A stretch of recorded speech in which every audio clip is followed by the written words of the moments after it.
नमस्कार दर्शक बंधु पाणीपाग खबर आपण समस्तଙ୍କୁ स्वागत।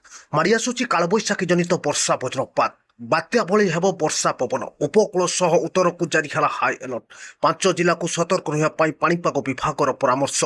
21 जिला को येलो वार्निंग जारी कर भारतीय पाणीपाग केन्द्र। आज राति समस्त जिला मानक भयंकर कालबैशाखी जनित वर्षा वज्रपात लगी रहिबो। गंजाम गजपति कंधमाल कलाहांडी समेत रायगड़ा जिला को हाई अलर्ट रखिला पाणीपाग केन्द्र।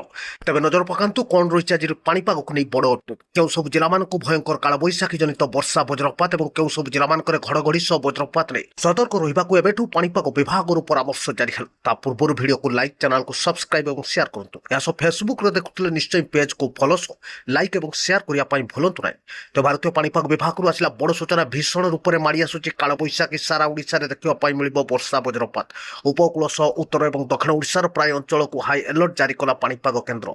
आज 21 जिले में हेब घड़घड़ी सह वर्षा वज्रपात जार प्रभाव सर्वाधिक रायगड़ा कलाहांडी कंधमाल गंजाम और गजपति जिले में देखा मिल। आज राति समस्त जिला मानक भयंकर कालबैशाखी जनित वर्षा वज्रपात और घूर्णिझड़ जारी रहिबो। 40 ରୁ 50 किलोमीटर बेगर झटका पवन देखा मिलिବ ବୋଲି सतर्क रहिबाकु पाणीपाग विभाग परामर्श जारी होईछि। एपटे राज्य में बढ़ुछि दिनर तापमात्रा 40 डिग्री छुईलाणी। राज्यर तापमात्रा उपकूल सह उत्तर ओडिशा रे भीषण ग्रीष्मताती सांगक गुळुगुळी जारी रहुछि।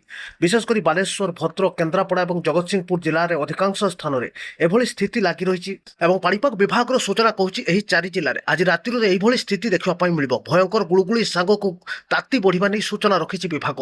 तेणु बालेश्वर भद्रक केन्द्रापड़ा और जगतसिंहपुर जिला को येलो वार्निंग जारी होईछि। 16 जिले में 24 घंटा मध्य कालबैशाखी जनित वर्षा वज्रपात लगी रहिबो। बिजुली घड़घड़ी और वज्रपात नै येलो वार्निंग दिया जाइछि। मयूरभंज केउंझर बालेश्वर भद्रक केन्द्रापड़ा जगतसिंहपुर जाजपुर ढेंकानाल अनुगुल पुरी खोर्धा कटक समेत रायगढ़ बौद्ध मालकानगिरी और कोरापुट जिला ए समस्त जिला मानक 24 घंटा मध्य कालबैशाखी जनित वर्षा वज्रपात संभावना रही। बिजुली घड़घड़ी सांगक वज्रपात थिबा नै सतर्क रहिबा पई पाणीपाग विभाग परामर्श जारी होईछि। पवन बेग घंटा प्रति 30 ରୁ 40 किलोमीटर बहिबा नै सूचना रखिछि विभाग।